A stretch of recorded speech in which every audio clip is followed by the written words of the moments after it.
네, 할렐루야, 반갑습니다. 예, 한 주간 평안하셨죠? 인사할까요? 보고 싶었습니다. 보고 싶었습니다.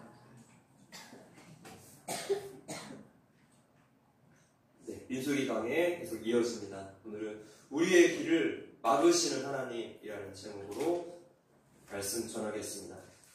예전에 수룩이라는 그 드라마가 있었는데 중전으로 김혜수 씨가 나옵니다. 제가 잠깐 유튜브에서 이런 내용을 본 적이 있습니다.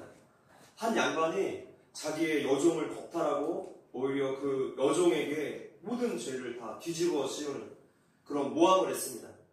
그때 이 왕비가 나타나죠. 왕비가 이 양반에게 가서 당당하게 욕을 합니다. 당신이 잘못한 거 아니냐.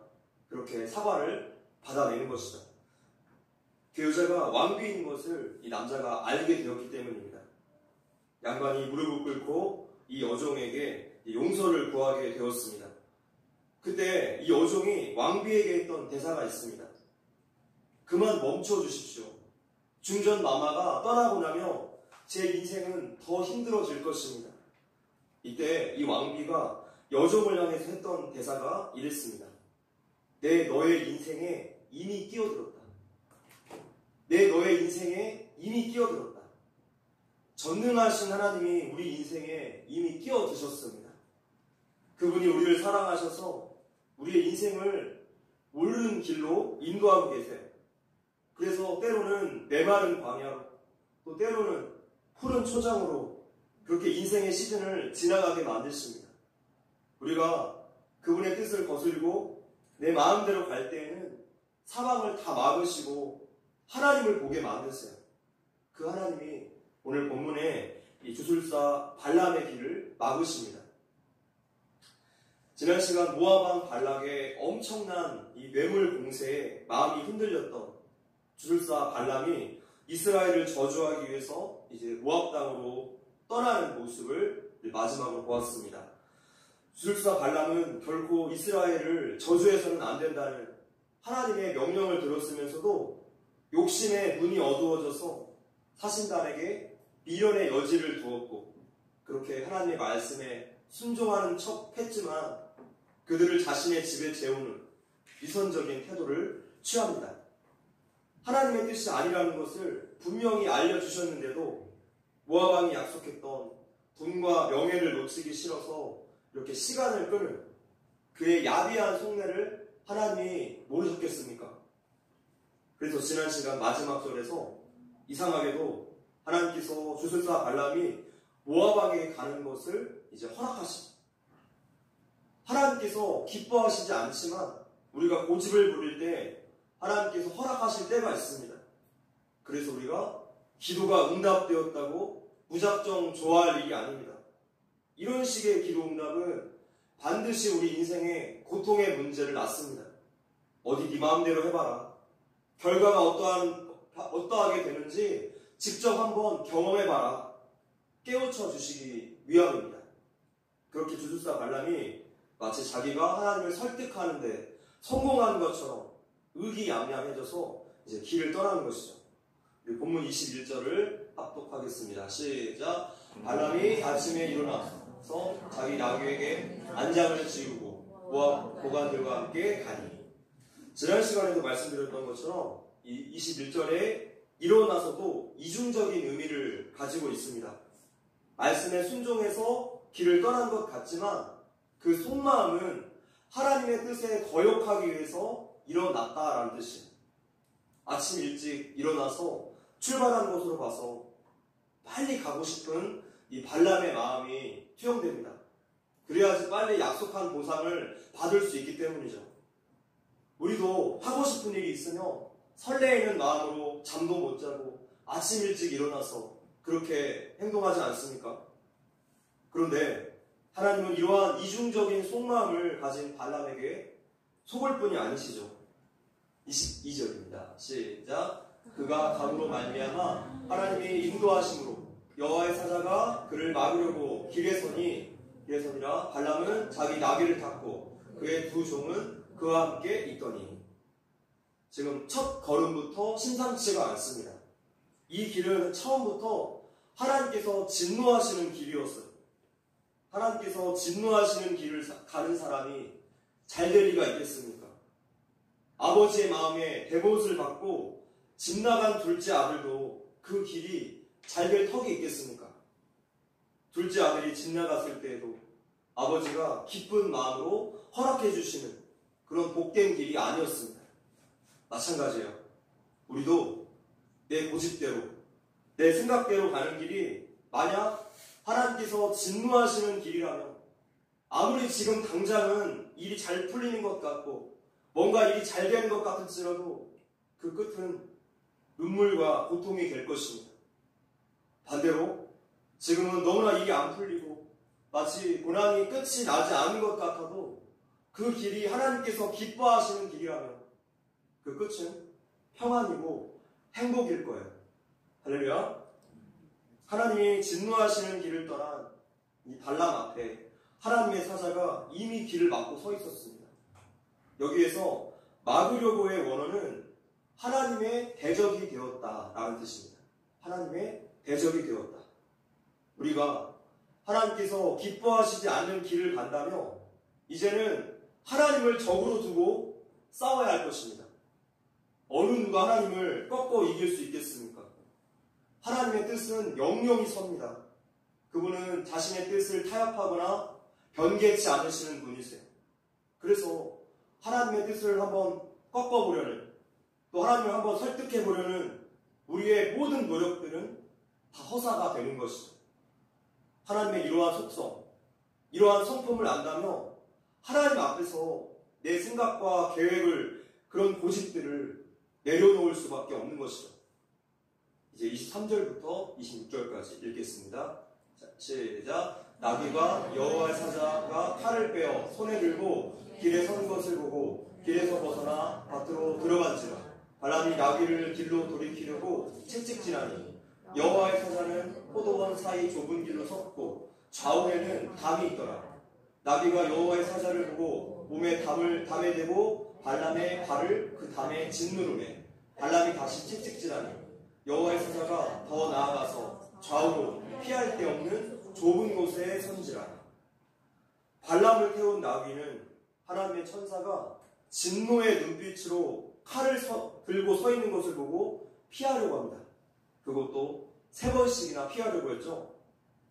3번이나 이 미물이 본 것을 주술사 발람은 한 번도 보지 못합니다. 이렇게 욕심에 가득 차며 정작 보아야 할 것을 보지 못하게 되는 것이죠. 하나님께서 경고의 메시지를 보내고 계시는데 듣지도 않고 알려고도 하지 않습니다. 그래서 인생에서 막다른 골목으로 우리를 몰아가시는 거예요. 우리가 하나님의 뜻을 거역하고 불순종할 때 피할 수 없는 곳으로 자꾸 몰아가셔서 우리를 하나님의 임재 앞에 서게 만드시는 거예요.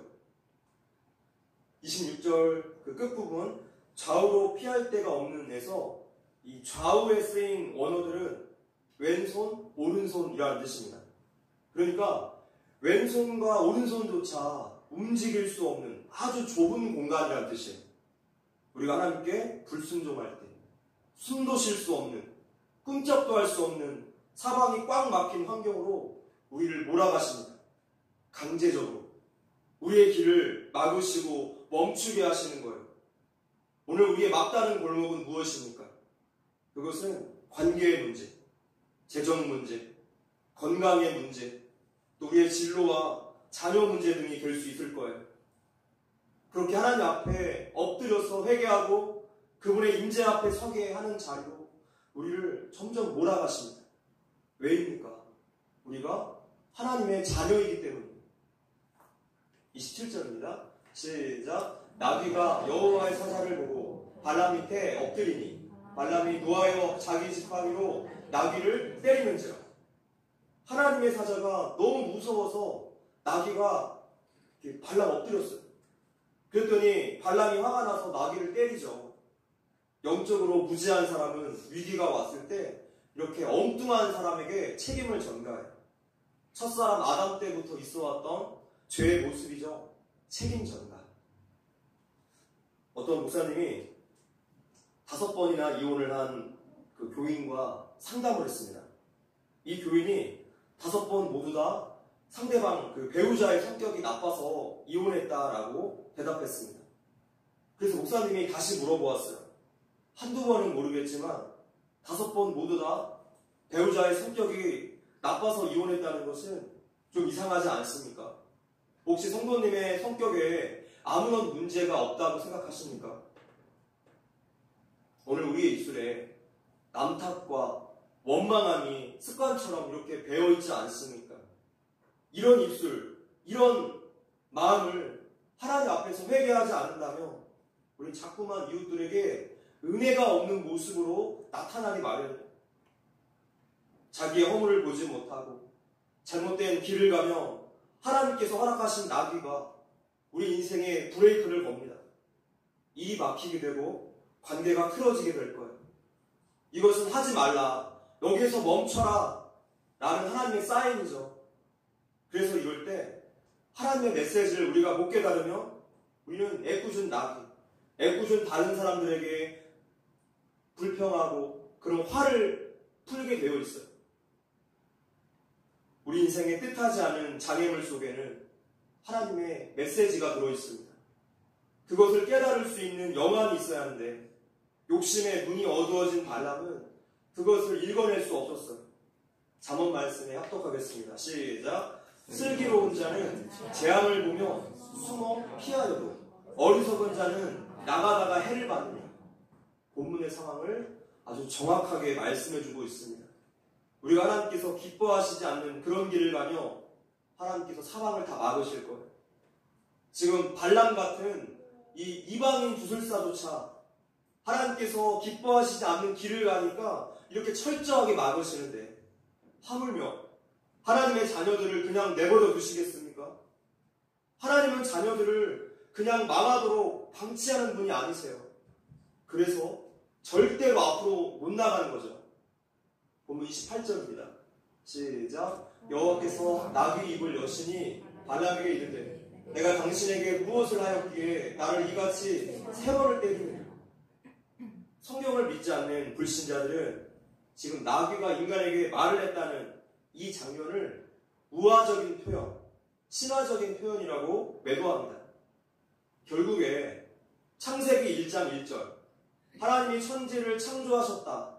이 말씀을 믿지 못하며 신앙생활에 대해서 우리는 한 발짝도 나아갈 수 없습니다. 창세기 1장 1절 이 문턱을 넘으며 그 모든 것은 당연해지는 일이죠. 하나님은 전지전능하신 분이시고 온 세상의 주권자이신데 그분이 나귀를 말하게 하시든 홍해를 가르시든 물 위를 걸으시든 불가능할 것이 무엇이겠습니까? 발람이 하도 하나님의 메시지를 못 알아먹으니까 하나님께서 성경 최초로 미물의 입을 여십니다. 이런 일은 전에도 없었고 앞으로도 없을 거예요. 하나님께서 우리가 워낙 못 알아들으며 우리 주변의 돌들을 들어서라도 우리에게 알려주십니다. 어떤 상황들, 어떤 사건들, 또 사람들과의 관계 속에서 우리들에게 메시지를 주실 때가 있어요. 멈춰, 너 돌아가야 돼. 사무엘상 25장에서 다윗도 나발이라는 그 사람의 모욕 때문에 화가 머리끝까지 나서 그의 온 집안을 다 진멸시키려고 했습니다. 그때 나발의 아내였던 아비가일이 먹을 것을 가지고 오고 또 사죄를 하면서 그렇게 화가 난 다윗의 모든 분노를 다 풀어주었어요. 다윗이 이렇게 못 알아들으니까 하나님께서 현숙한 여인 아비가일을 보내주신 거예요. 우리가 영적으로 민감하며 하나님의 이러한 메시지를 잘 캐치할 수 있습니다. 하나님과 교제하지 않고 그분과 친밀하지 않으며 이 메시지를 모르고 그냥 계속 전진만 하는 거예요. 그러다가 크게 낭패를 보게 되는 거죠. 하나님께서 나귀의 입을 통해서 발람을 책망하셨는데 우리는 지금 동물이 사람에게 말하는 장면이 굉장히 익숙해요. 왜냐하면 우리는 디즈니 만화를 보고 자란 세대들이기 때문입니다. 월트 디즈니가 최초로 이것을 상용화시켰는데 이 만화를 만들면서 오늘 본문의 장면을 보고 만화 영화를 만들었다고 전해집니다. 발람은 나귀가 말을 한다는 것 그 사실 자체만으로도 너무나 깜짝 놀라고 큰 충격을 받아야 했습니다. 이것은 분명히 하나님의 초자연적인 계획이구나 알아차려야 했습니다. 근데도 전혀 모르고 있어요. 그렇게 발람과 나귀의 대화가 이제 시작됩니다. 29절입니다. 시작. 발람이 나귀에게 말하되 내 손에 칼이 있었다면 곧 너를 죽였으리라. 발람은 나귀가 자기를 지금 놀린다고 생각했어요. 욕심에 눈이 어두워져서 발람 왕에게 빨리 가고 싶어서 조급해지니까 말도 안 되는 이유로 상처를 받아요. 지금 문제의 본질은 어디 있습니까? 자신이 하나님께 반항하고 있는 건데 나귀가 나에게 반항하고 있다 생각하고 있는 거예요. 어리석은 자는 하나님께서 메시지를 주셔도 알지 못해요. 그래서 고난이 반드시 우리 인간을 성숙하게 만들지는 않습니다. 어떤 사람에게 고난은 그냥 성숙의 시간이 아니라 지질이 고생하는 것으로 끝나는 거예요. 성도 여러분, 고난을 낭비하지 마십시오. 이 시간 우리가 하나님의 이 숨겨진 레슨을 다 배워야 돼요. 고난에는 숨겨진 하나님의 레슨이 있기 때문에 우리가 이것을 잘 배우고 그렇게 지나가는 것이 우리의 목적이에요. 하나님이 기뻐하시지 않는 길을 가는 사람들은 말도 폭력적이고 행동도 폭력적이게 되기 마련입니다. 자기가 가는 길에 조금이라도 걸리적거리는 일이 있다면 다 파괴하겠다는 거예요. 자신의 유익을 목적으로 인생을 사는 사람들의 모습은 언제나 이렇게 이웃들에게 파괴적으로 나타나기 마련이에요. 우리가 어떤 상황에서 너무나 지나치게 화가 나고 내 말이 격해진다면 잠시 멈춰야 합니다. 잠시 피해야 돼요. 이것은 결코 하나님이 기뻐하시는 모습이 아닙니다. 이럴 때 우리에게 뭔가 쓰였다 그런 말로 표현을 하죠. 잠시 피해야 돼요. 나도 이해 못하는 나의 더러운 모습이 불쑥 올라와요. 그래서 요셉의 도망침은 이럴 때도 필요한 거죠. 잠시 멈추고 자리를 떠나서 마음을 가라앉혀야 합니다. 분노하는 것은 성도의 본연의 모습이 아닙니다. 29절에 네가 나를 거역하기 때문이다. 자신의 말에 순종하지 않은 나귀를 발람이 칼로 치고 싶어 하는 것처럼 하나님께 불순종하는 발람에게 천사가 칼을 들고 서 있습니다. 하나님은 발람이 스스로의 입술로 자신의 범죄함을 지금 드러내고 계시는 거예요. 하나님의 이 방법, 자신의 입술로 자신의 범죄함을 자기도 모르게 이렇게 드러내게 하는 이 방식, 먼 훗날에 다윗에게도 사용됩니다. 밧세바를 범한 다윗의 범죄를 깨닫게 하시려고 나단 선지자를 보내셨을 때 그 이야기 속의 죄인을 내가 가만두지 않겠다, 벌하겠다 스스로 고백하게 만드시죠. 그래서 그 죄인이 자기라는 사실을 알게 된 다윗이 완전히 하나님 앞에 무너지게 됩니다. 하나님의 이런 방법 앞에서 죄인은 핑계대고 빠져나갈 구멍이 없게 돼요. 하나님의 이 놀라운 섭리 앞에 우리가 아무리 날고 기어봤자, 교만을 세워봤자 헛수고가 되는 거예요. 이제 참다 못한 나귀가 상황을 설명합니다. 30절 시작. 나귀가 발람에게 이르되 나는 당신이 오늘까지 당신의 일생 동안 탄 나귀가 아니냐? 내가 언제 당신에게 이같이 하는 버릇이 있었더냐? 그가 말하되 없었느니라. 보통 나귀가 아닙니다. 굉장히 논리적이죠? 나귀의 말을 들어보니까 발람의 생각도 나귀의 말이 맞은 것 같아요. 그제서야 발람이 뭔가 이상하다라고 깨닫기 시작했어요. 우리의 삶에서 정상적인 흐름에서 벗어나 일어날 수 없는 사건이 생겼을 때, 망할 수가 없는 일이 망하고 막힐 수가 없는 일이 막혔을 때, 그때는 뭔가 하나님의 뜻이 계시는 거예요. 하나님의 자녀들은 이해할 수 없는 인생의 폭풍을 만났을 때 그것이 하나님의 브레이크는 아닌가 기도하면서 반드시 확인해 보아야 합니다. 멈춰서서 내가 하나님 앞에 회개할 것은 없는가, 하나님의 뜻은 어디에 있는가 확인해 봐야 합니다. 그것이 지혜로운 성도예요. 31절 시작. 그때 여호와께서 발람의 눈을 밝히심에 여호와의 사자가 손에 칼을 빼들고 길에 선 것을 그가 보고 머리를 숙이고 엎드니 하나님께서 영안을 열어주시며 우리는 하나님의 일을 보게 됩니다. 하나님의 자녀가 고난의 길에 있을 때 보여주시는 것은 위로와 소망의 하나님이시지만 반대로 하나님의 자녀들이 반역의 길을 걸어갈 때 우리에게 보여주시는 것은 하나님의 진노예요. 하나님의 심판입니다. 이 진노의 하나님을 보는 순간 발람이 벌벌 떨면서 그 앞에 납작 엎드렸습니다. 하나님의 그 거룩하심 앞에, 하나님의 영광 앞에 선 사람들은 모두 다 이런 모습으로 무너졌어요. 마치 죽을 것 같이 되는 거죠. 하나님이 어디 있어? 나는 내 힘을 믿어. 이렇게 말하면서 목에 힘을 주는 사람들은 살아계신 하나님을 아직 경험해보지 못했기 때문이에요. 그 거룩하심 앞에 자신의 죄를 본 적이 없기 때문입니다. 하나님 앞에 서게 되면 모두 다 이렇게 바스라져요. 다 녹아내립니다. 그래서 진실한 회개에는 항상 눈물과 통곡이 동반되는 거예요. 밧세바를 범했던 다윗처럼 드디어 내 죄를 보았기 때문이에요. 발람을 엎드리게 하신 하나님의 사자가 나귀를 변호해 주죠. 32절입니다. 시작. 여호와의 사자가 그에게 이르되 너는 어찌하여 네 나귀를 이같이 3번 때렸느냐. 보라, 내 앞에서 내 길이 사악하므로 내가 너를 막으려고 나왔거든.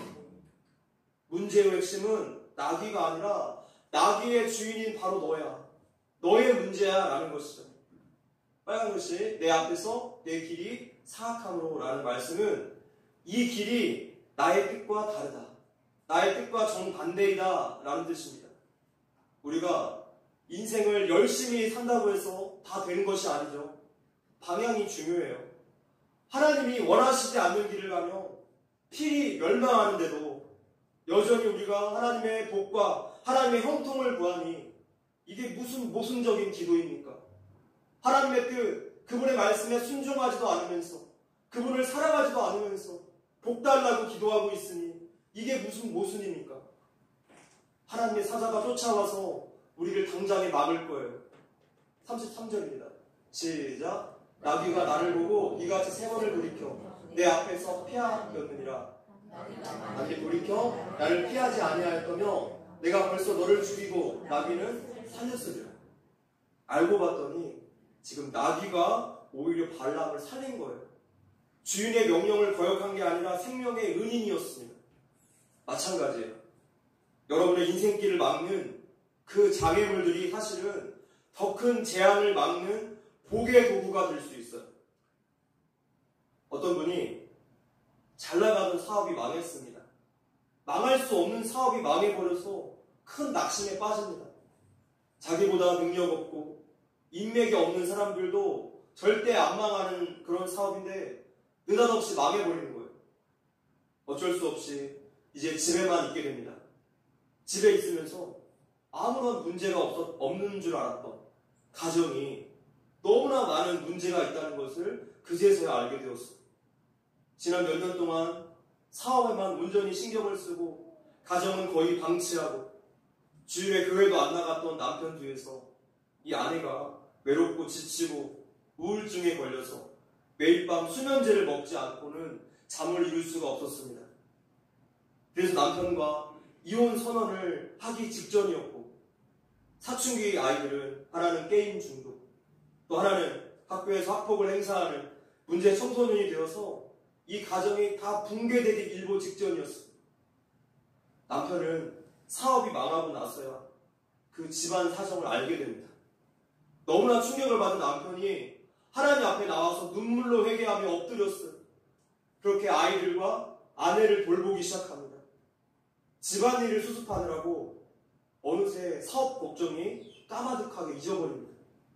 더 큰 걱정이 작은 걱정을 덮어버린 거예요. 하나님의 은혜로 이 가정이 조금씩 회복되기 시작했고 이제 조그만 가게를 하나 얻어서 밑바닥부터 다시 일을 시작할 수 있게 됩니다. 어느덧 집사님이 되신 그 남편이 이렇게 고백했어요. 결국 망할 수 없던 그 사업이 망한 것이 더 큰 위기였던 가정의 붕괴를 막는 하나님의 은혜였습니다. 성도 여러분, 하나님께서 우리의 삶을 멈추게 하시는 때에는 다 이유가 있습니다.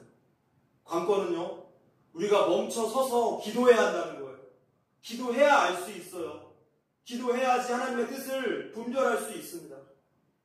상황이 꽉 막힌 고난이 닥쳐왔을 때 이 고통을 견딜 수 있는 중요한 힘이 어디에 있습니까? 바로 기도하는 곳에 있어요. 기도는 우리의 시선을 고통 그 자체에 머무르게 하는 것이 아니라 하나님께로 이동시켜줘요. 그래서 염려가 많아지면 많아질수록 기도가 적어져요. 기도가 많아지면 많아질수록 염려가 줄어듭니다. 그러니 어떻게 우리가 기도하지 않을 수 있겠어요? 33절에서 하나님의 사자가 발람은 죽이고 나귀는 살리려고 했다라고 말씀하는데, 이것은 아무리 한 나라의 왕으로부터 대접을 받을 정도로 그렇게 유명하고 능력 있는 사람이라고 할지라도 하나님의 뜻을 거스르는 자는 짐승보다 못한 존재라는 평가를 받게 될 것이라는 뜻이에요. 시편 말씀에 읽어볼게요. 시작. 존귀하나 깨닫지 못하는 사람은 멸망하는 짐승 같도다. 세상의 평가와 하나님의 평가가 너무나 다르다는 거예요. 하나님의 평가의 기준은 어디에 있습니까? 믿음과 순종에 있어요. 세상에서의 잘나감은 하나님 앞에 아무런 의미가 없습니다. 그분은 당신의 뜻에 따라서 사람을 높이기도 하시고 낮추기도 하는 분이시기 때문이죠. 모든 것이 이렇게 하나님의 주권 안에 있는데 도대체 무엇을 의지하고 계십니까? 하나님은 발람을 죽이려는 뜻은 없었습니다. 죽이려고 했다면 나귀의 입을 열지 않았을 거예요. 나귀를 사용하셔서 발람에게 브레이크를 걸고 다시 한번 기회를 주시는 거죠. 여러분의 인생에 브레이크를 걸고 있는 나귀 같은 존재들이 있습니까? 괜히 나귀를 걷어차거나 화내지 마시고 멈춰 서서 하나님의 섭리와 그분의 뜻을 살펴보아야 할 것입니다. 우리도 발람처럼 어떤 욕심에 눈이 멀며 짐승보다 못한 그런 인생을 살 수 있는 똑같은 존재예요. 하나님께서 오늘 나를 포기하지 않으시고 사건 내내 간섭하시고 막아주신 것이 은혜라는 것을 알아야 합니다. 그냥 내버려 두시면 우리는 자연히 멸망으로 가는 그런 인생이 될 수밖에 없는 존재들이에요. 하나님은 이렇게 작은 고난으로 더 큰 재앙을 막아주시는 경우가 있습니다. 그래서 우리가 어떤 일이 막혔을 때 불평과 원망을 할 것이 아니라 감사를 드릴 수 있는 믿음으로 성장해야 하겠습니다. 세상에서 배운 가치관으로 결혼을 하려고 하고, 세상에서 배운 가치관으로 사업을 하려고 하고, 세상에서 배운 가치관으로 우리의 자녀를 교육시키겠습니까? 그 길은 화려하게 보일지 몰라요. 돈과 명예가 보장된 길처럼 보일지 모릅니다. 지금 발락이 가는 이 길이 똑같아요. 발락이 약속을 했기 때문에 이제 성공이 눈앞에 있는 것처럼 발람은 그렇게 생각했을 거예요.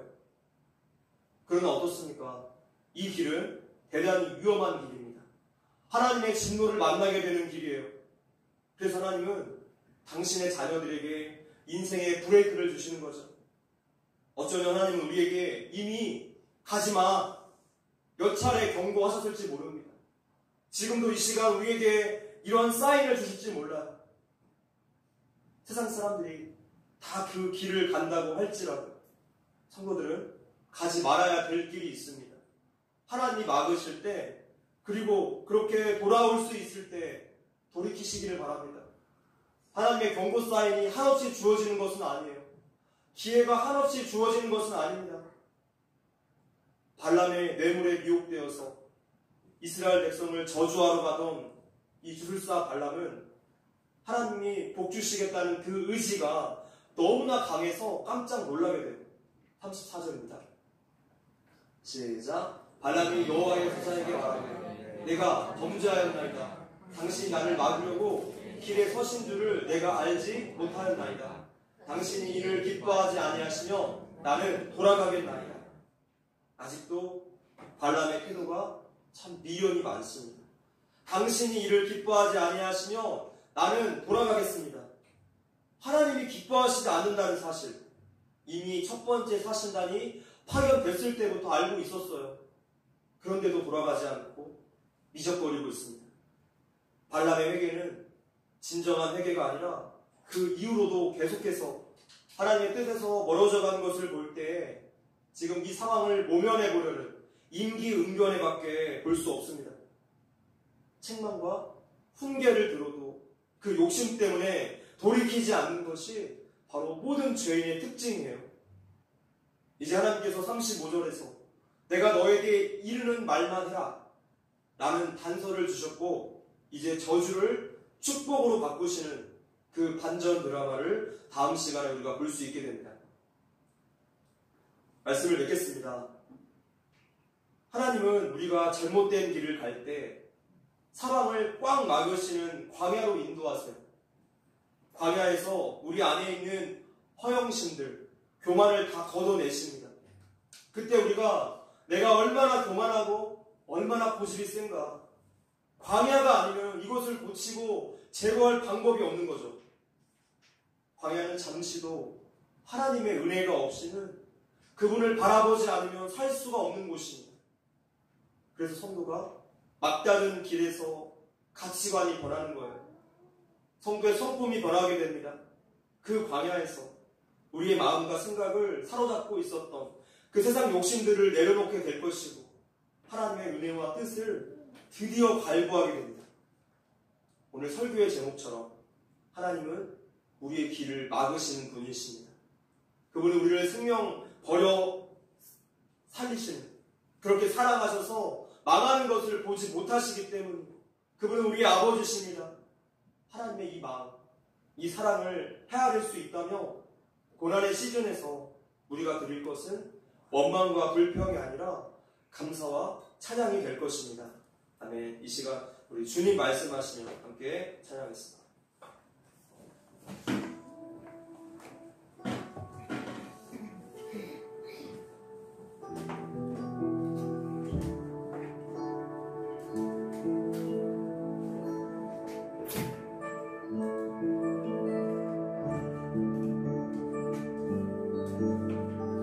말씀을 생각해 보시면서 우리 다시 한번 결단과 고백으로 나아갑시다.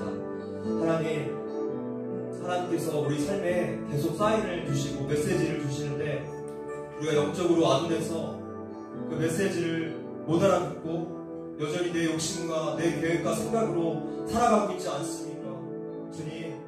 주님의 은혜의 자리, 주님과 교제하는 그 가까운 자리에 있기를 원합니다. 하나님, 우리를 날마다 깨우쳐 주시고 모든 상황으로 우리에게 말씀하여 주시옵소서. 순종하는 우리의 삶이 되길 원합니다. 주님 붙잡아 주시옵소서. 이러한 고백으로, 결단으로 이 시간 나아갑시다.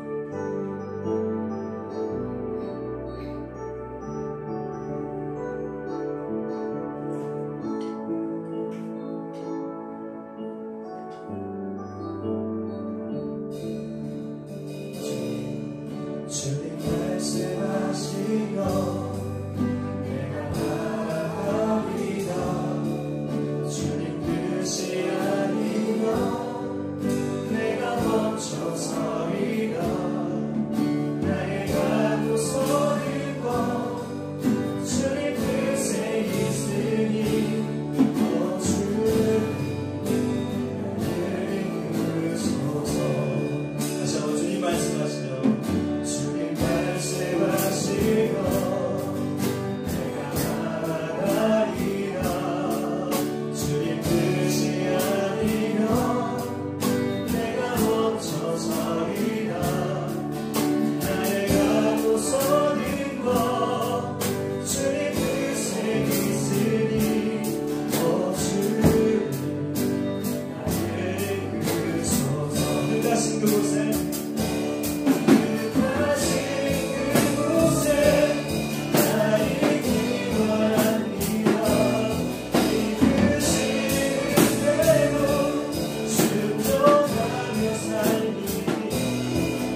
다스리신다는 사실을 우리가 늘 기억하며 어떤 상황에도 난망하지 않도록 주님 붙잡아 주시옵소서. 또한 그 말씀 앞에서 우리가 회개하고 하나님 앞에 그 뜻을 묻는 그런 겸손한 삶을 살 수 있게 해주시라고 우리 합심하여 기도하겠습니다. 주님 감사합니다. 오늘 말씀으로 다시 한번 우리가 멈춰섭니다. 주님 말씀하시는 대로 주님이 기뻐하시는 그곳으로 분별하여 나아갈 수 있게 해주시옵소서. 주님 우리의 삶을 고쳐주시옵소서. 나를 도와주시옵소서. 우리를 구사해 주시옵소서. 내 문제로 내 계획으로 한번 하나님 도와주시옵소서. 하나님 모든 우리를 날마다 인도하시는 일이십니다. 하나님 이끄시는 우리를 구속의 길을 가게 하여 주시옵소서. 하나님 막으시는 것이 하나님의 은혜인 줄을 깨닫고 고백하는 시간을 있게 하여 주시옵소서. 주님 감사합니다. 주님 감사합니다. 우리를 이끄시니 감사합니다. 우리 환경이 우리 인생이 주님의 축복 안에 있는 줄 믿습니다. 흔들리지 않게 하시고 다시 우리를 끝까지 바라볼 수 있게 하여 주시옵소서. 주님 감사합니다. 주님 감사합니다.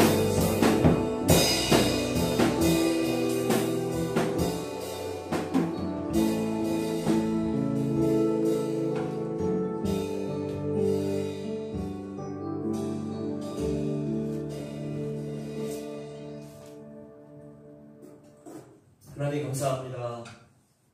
오늘 말씀을 통해서 다시 한번 우리가 가고 있는 길이 어떤 길인지 돌아볼 수 있게 하여 주시고 하나님께서 기뻐하시는 길로 분별하여 살아갈 수 있게 하여 주시옵소서. 우리의 교만을 날마다 확인하게 하시고 또 우리 삶에 막혀있던 또 정말 숨 쉴 수 없는 고통들이 있을지라도 하나님의 뜻이 있음을 기억하며 우리가 주님 다시 바라볼 수 있도록 주님 붙잡아 주시옵소서. 말씀 들을 때마다 소망을 얻게 하시고 위로받고 다시 회복되어 돌아갈 수 있게 하여 주시옵소서.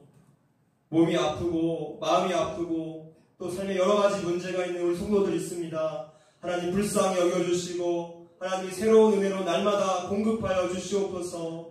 잔잔한 실로와의 물, 그 은혜가 매일매일 우리에게 공급되는 줄 믿습니다. 하나님 회복시켜 주시옵소서. 소망 얻게 하여 주시옵소서. 감사하고 예수님의 이름으로 기도합니다. 아멘.